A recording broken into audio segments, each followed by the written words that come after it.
nitong bagyo. Ay, oo. Patuloy pa rin ang pagbabanta ni Inday. Ikaw talaga, Inday. Inday, sinabi ko sa iyo, manahimik ka muna dyan. Wala eh. Sumasabay Talagang ka sabi pa. niya, hindi pwede. Kailangan maramdaman ang aking puwersa. Sabi ni Inday, ni Bagyong Inday. Kaya naman nagpapansin din itong si Kanlaon. Diba, ayaw patalo. Ayaw patalo. Sino pa kayang pangatlo na magpapapansin sa atin? Nandun sa Senado. Wag, ganun. Abangan natin, di ba? Oo. Aabangan natin yan. Pero, speaking of Bagyong Inday, abay, kumustahin po natin yung mga kababayan natin na nasa Norte, partner, Yan, ha? oo. Para alamin natin yung kanilang sitwasyon at Papunta ba paghahanda. dun? Oo, mukhang mararamdaman kung hindi daples or what, yung habagat din. Oo, magkasunod eh. Oo. Kumbaga, walang ligtas. Correct. So, kailangan maging handa. Diba? Handa. Kaya kausapin po natin ang mayor ng Calayan sa Cagayan, si Mayor Joseph Leopis. Mayor, magandang umaga po. Doris at Robert sa Tandem ng Bayan. Good morning, Mayor. Alerto sa Bagyong Inday at Habagat. Listeners ng DCMM, Opo. magandang umaga po. Good morning po, Mayor. Habang tayo po'y nag-uusap ngayon, kumusta po muna ang weather ninyo dyan sa Calayan? Nag-start po kahapon sa Robert. Malakas na po yung alon sa dagat. Mm-hmm. But tuloy-tuloy po yan hanggang ngayon at saka yung ulan medyo umaambon po kaninang umaga. Pero tumigil naman po. Kaya lang malakas po yung hangin ng westerly, west monsoon sa Robert, Ma'am Doris. Opo. So sa ngayon, Mayor, ano po yung mga paghahanda na ginawa ng inyong bayan para po dito sa paparating na bagyo? Una, mga 3 days ago, yung lahat po ng mga boat na malalaki, dahil wala po tayong shelter port, ay nagpunta na sila sa Apari, para mag-seek ng shelter. Yung iba naman po ay nag-dry dock na. At saka basta inuna ho natin yung mga bangka na pandagat, yung pang-pasahero at saka yung mga para sa mga mangingisda. Saka po yun, dinala na sa safe na lugar. Then, mamaya po, mga alas 9, magkakaroon po kami ng PIDRA, yung Disaster Preparedness Meeting, dun sa Council, yung MDRMO, para sa mga kaukulang paghahanda, na parati naman po nating ginagawa dahil alam naman nating lahat sa Robert na ang Calayan ay isa sa mga marami ng dinalas na bagyo. Opo. Ay, oo naman. Oo. So, yung mga evacuation centers po natin, kumusta? Kahit pa paano okay naman. Yung may ibang gymnasium medyo pinaganda natin. Saka yung may mga certain school buildings, mga specific within the school premise na natin ni-retrofit, Ma'am Doris. Dahil wala pa tayo talagang evacuation center dito na yung talagang standard na ginawa ng NDRMC, no? So ang ginagawa namin doon sa mga school, different schools sa mga barangay, mga certain classrooms kami, ma'am, na nire-retrofit para sa evacuation centers. Alright. Dahil kayo po ay busy, partner, naghahanda, syempre, sinasabi malakas itong bagyo na to. Nagsuspindi na po ba ng mga klase at yung mga pasok po sa mga tanggapan? Hindi pa, ma'am. In fairness naman, okay pa ngayon. Hindi pa siya umuulan. Ang hangin ay hindi pa ganong palakasan.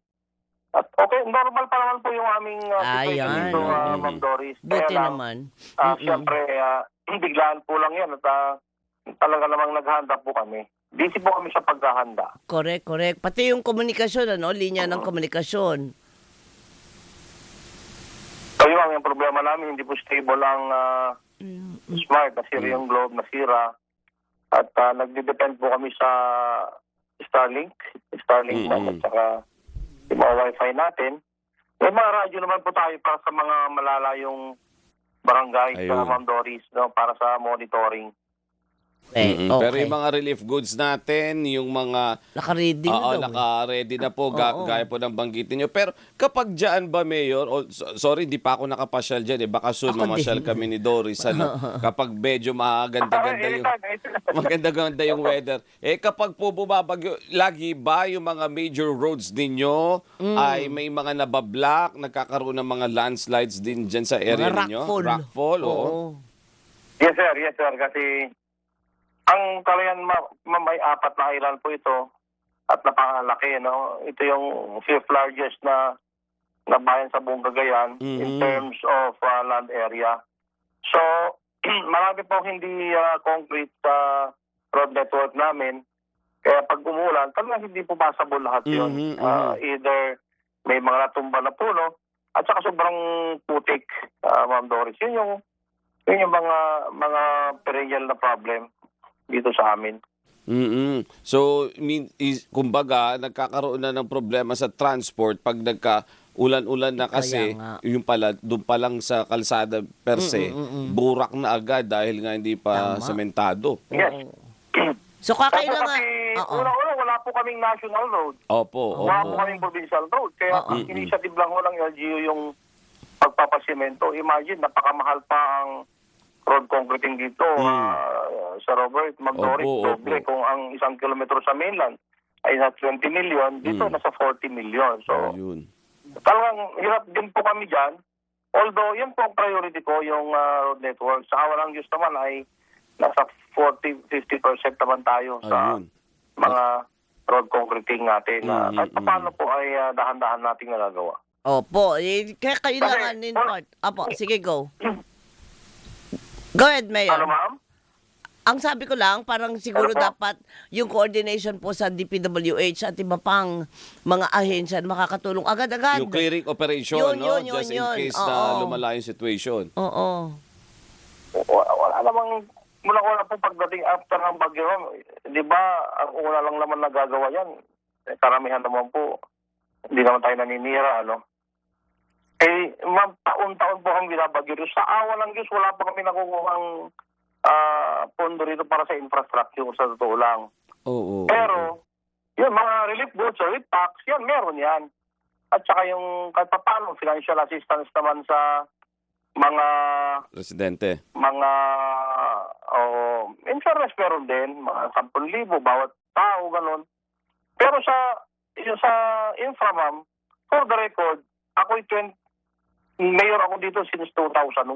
Opo. Isang beses pa lang po ko nakakuha ng pondo sa LDRMC. Opo. Pagkakataon niyo po ngayon, Mayor, na kayo ay maningil. Dahil kayo po ang direktamenting... Lagi dinadaanan lagi kaya nag-hi nga. hello ang bagyo sa kanila. Tapos Correct. walang infrastructure projects. Oo. Lahat naman po, ma'am, ay after bagyo, nagsasabit naman po tayo ng report, nagsasabit naman po tayo ng mga request, resolution, and everything. Pero sa awa ng Diyos po ay, hindi na ako, ma'am, nasa record po yan. Wala po kaming nakukuha Opo. pang infrastruktura para sa rehabilitation. Mayor, kung tatanungin kayo, lalo't budget season na yan, Oo di ba? nga, no? Kung sasabihin, sige, Calayan, anong unang project ang gusto ninyong infra project? Yan.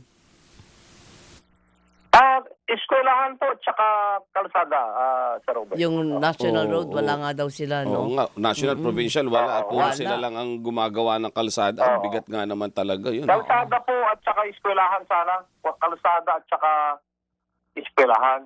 Yung school buildings, oo. Ayan. Kasi wala na ho, inubos na ng bagyo yung mga classrooms namin, ma'am. Ang Naku. LGU naman ay hirap na hirap din. Maliit lang aming NTA, yung dating era. Opo.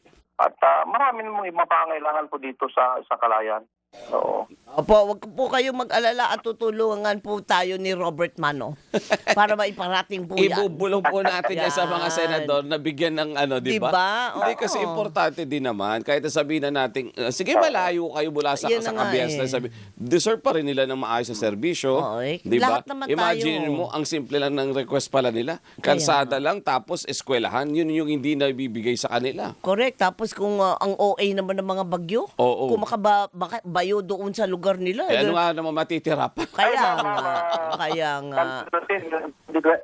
Sa akin yung hardest hit ng EGAY noong 2023. Opo. Sa akin din yung hardest hit last year, yung Nando. Anak ko. Grabe Correct. po dito sa amin ang nangyari. Naghalos, talagang ang dami pong infrastruktura na nasira sa amin, Ma'am Doris.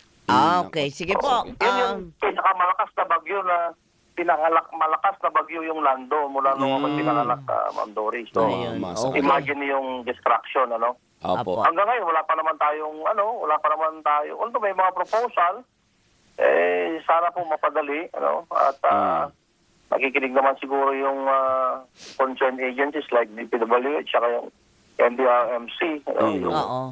Yung Tama. NEDA. Huwag po kayo Para mag-alala. mapapalitan sana yung... Opo. Kasi ma'am, Batanes po ay... Swerte bang Batanes dahil may governor sila. Meron Oo. silang congressional allocation kahit papano, di ba? Ang liit-liit pa ng Batanes. 3 times smaller ng Batanes kaysa Calayan, ano? So, i-compare mo yung Calayan, ma'am, yung about 300 million. Sila isang bilyong mahigit. Ang pera nila taon-taon. So, Oo. talagang, mahirap din yung kalagayan namin. Correct. Huwag po kayo mag-alala at pinapihit na po namin ang talaan, Talapihitan? talapihitan ng mismong Pangulong Marcos po. Para nakikinig mismo. Oo.